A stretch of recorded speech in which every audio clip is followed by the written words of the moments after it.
আজকে ছিল দমদমে আমার একটা শ্যুট। সকাল সকাল বেরিয়ে পড়েছিলাম শ্বশুর মশাইয়ের বাইকে করে। আমার হাজব্যান্ডের মর্নিং শিফট থাকার কারণে শ্বশুর মশাইয়ের বাইকে আমি গিয়েছিলাম। তো তারপর স্টেশনে বসে বসে বোর হচ্ছিলাম, মেয়েকে ভিডিও কল করেছিলাম এই কারণেই, কারণ ও অনেক সকালে আমার সাথে উঠেছে। তারপর টুকিটাকি একটু ব্লগ করার জন্য যতটুকু ভিডিও নেওয়ার দরকার নিয়েছিলাম। কিন্তু জানো তো, আমি বাইরে ভিডিও করতে খুব লজ্জা পাই, কারণ খুব লজ্জা লাগে। আবার সেই তোমরাই যখন আমাকে সামনে এসে বলো, দিদি আজকে তোমাকে এখানে দেখলাম, দিদি আজকে তোমাকে ওখানে দেখলাম, তখন আমার খুব ভালো লাগে। আমার মনে হয় যে না, চলো, আমাকে তো সবাই চিনছে, আমার ভালো লাগে সেই জিনিসগুলো। তোমাদের ভালোবাসায় আমি আপ্লুত। তো তারপর হাওড়া স্টেশনে আমি নেমে পড়েছিলাম। হাওড়া স্টেশন থেকে নেমে আমি চলে গিয়েছিলাম এমজি রোড বাসে করে। আমার এই রাস্তাটায় জানো তো অনেকটা সুবিধা মনে হয়। এমজি রোড থেকে আমি মেট্রো ধরে দমদমে যাই, কারণ এই রাস্তাটা অনেকটা সুবিধা হয় আমার। বাকি রাস্তাগুলো আমার খুব ভজকট লাগে। কলকাতা আমি বহুবার গিয়েছি, যাওয়া আসা করি, প্রায়ই যাই, কাল গিয়েছি, আজ গিয়েছি, কিন্তু তাও জানো তো আমার এই রাস্তাটাই সুবিধা মনে হয়। কারণ কলকাতার অলিগলি চেনার উপায় নেই। কলকাতাতে যারা থাকে তারাও বোধহয় বুঝতে পারে না এত অলিগলি। তো তারপর এই যখন কেউ থাকে না, তখন আমার ভিডিও করতে ইচ্ছা করে যে এখন তো কেউ দেখছে না, বাট ফোনটা হাতে নিলেই মনে হয় ভিডিও করতে যখনই স্টার্ট করি আমার খুব লজ্জা লাগে। তো তারপর মেট্রো স্টেশনে উঠে ভিডিও তো করছিলাম, বাট কি বলতো, একটা ভয় কাজ করছিল। কারণ নতুন এখন নিয়ম হয়েছে, স্টেশনে বা প্ল্যাটফর্মে কোনো রকম ভিডিও ফটো কিছু পোস্ট করা যাবে না। তো তারপর আমি রিক্সায় করে চেপে, রিক্সায় কতদিন পরে আমি চাপলাম, আমার খুব ভালো লাগছিল। কারণ রিক্সাতে আমার চাপাই হয় না, টোটো অটো করেই বেশিরভাগ যাই। তো তারপর মেকআপ আর্টিস্টের বাড়িতে পৌঁছে যাই। এ ছিল আমার আজকের মেকআপ আর্টিস্ট। ভীষণ ভালো একজন মানুষ, ভালো মনের মানুষ। আমার কাজ করে খুবই ভালো লেগেছে। আর ও এত টেক কেয়ার করেছে আমার আজকে।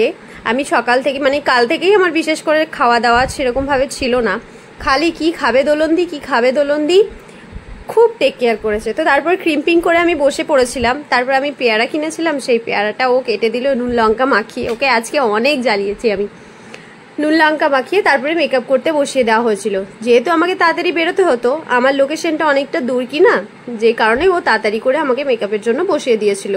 তো কারেকশন হচ্ছিল, কারেকশনটা পুরোটা আমি দেখালাম না, কারণ ওরও তো প্রাইভেট জিনিস, কাজ করা জিনিস, সেগুলো পাবলিকলি পোস্ট করা বোধহয় ঠিক হবে না। পরে যখন ভিডিও ছাড়া হবে তোমাদের সাথে আমি শেয়ার করে দেবো। তো তারপর কভার করা হয়ে গেছে, মেকআপ বেশ মোটামুটি ডান। এই ছিল আজকের ফাইনাল লুক। তোমরা জানিও কিন্তু হ্যাঁ, যে আমার এই মেকআপ লুকটাতে আমাকে কেমন লাগছে, অবশ্যই নিচে কমেন্ট বক্সে জানাবে। আজকে আমি এরকমভাবে ভিডিওটা দিচ্ছি কারণ আমার এরকমভাবে কথা বলতে প্রচুর ব্রিদিং প্রবলেম হয়, যেই কারণে আমি কেটে কেটে ভিডিওগুলো পোস্ট করি। কিন্তু আজকে ভাবলাম বড় ব্লগ দিয়েই দিই। তো তারপর তাড়াতাড়ি করে মেকআপ রিমুভ করে সানস্ক্রিন ইউজ করে নিয়েছিলাম, কারণ অনেক তাড়াতাড়ি বেরিয়েছিলাম, তখনও সূর্যি মামা ছিল বাইরে।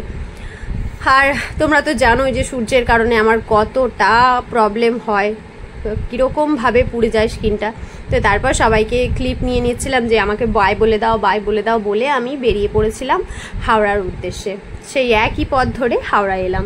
হাওড়াতে এসে ট্রেন পেয়ে গেছিলাম কোলফিল্ডে এসে আমি একটু ভিডিও কল করার চেষ্টা করছিলাম আমার মেয়েকে, কিন্তু মেয়েকে কোনোভাবেই পাচ্ছিলাম না। মেয়ে গিয়েছিল ড্রয়িংয়ের ক্লাসে, ওর বাবার কাছে জানতে পারলাম। তারপর ট্রেন থেকে নেমে আমাদের সামনেই মানগড়ে একটা আইসক্রিমের দোকান আছে, সেখানে গেলাম। প্রথমে একটু চপ নিয়েছিলাম, তারপরে আইসক্রিমের দোকানে যেতেই দেখলাম পিছনে আমার হাজব্যান্ড দাঁড়িয়ে আছে, তাই ওকে বললাম একটু ভিডিওটা করে দে তো। তারপর ও ভিডিওটা করে দিল, আমি আইসক্রিম নিলাম। তারপর আইসক্রিম নেওয়ার পরে দুটো কর্নেটও নিলাম। দিদিকে বললাম একটু ভিডিও করে দাও তো। তো তারপর ভিডিও করে দেওয়ার পরে আমি ওকে একটা গোলাপ তো দিইনি, তাই একটা কর্নেটো আইসক্রিম দিয়েই ভিডিও করলাম। কেমন লাগলো জানিও। আর এই দোকানে দিদি ভিডিওটা করে দিল, উনি তো ক্যামেরার সামনে আসতে ভীষণ লজ্জা পাচ্ছিল। তো তারপর বাড়ি এসে আমি ড্রেস চেঞ্জ করে নিয়েছি, এখন ঘরের কাজগুলো বাগাবো। আজকের ব্লগটা এখানে অবধিই থাক, নেক্সট কোনো ব্লগে তোমাদের সাথে আবার নতুন করে শেয়ার করবো। আর তোমরা জানিও কিন্তু হ্যাঁ, যে আমি বড় ব্লগ দেবো না ছোট ছোট যেমন ক্লিপগুলো তোমাদের সাথে শেয়ার করি সেরকমই শেয়ার করব, অবশ্যই জানাবে কিন্তু। আর আজকে এই কাছাকাছিগুলো আমার হাজব্যান্ড করে রেখেছিল মেশিনে কাচলে একটা প্রবলেম, খুব জল নষ্ট হয়, অনেকটা জল বেরিয়ে যায়, এটাই যা, কিন্তু খুব চাপ, ওই জন্যই ও কাঁচাগুলো পেরেছিল আমার হাজব্যান্ড কাচতে। তো যাই হোক, আমি ভীষণ টায়ার্ড। নেক্সট কোনো ব্লগে তোমাদের সাথে দেখা হবে। আর তোমরা কিন্তু জানাতে ভুলবে না যে আমি ছোট ছোট ব্লগ শেয়ার করব না এরকম লং ব্লগ শেয়ার করব, তোমরা কোনটা দেখতে বেশি পছন্দ করছো অবশ্যই জানিও। চলো আজকের ভিডিওটা এখানে অবধিই থাক, দেখা হচ্ছে নতুন কোনো ভিডিও নিয়ে। টাটা সবাইকে।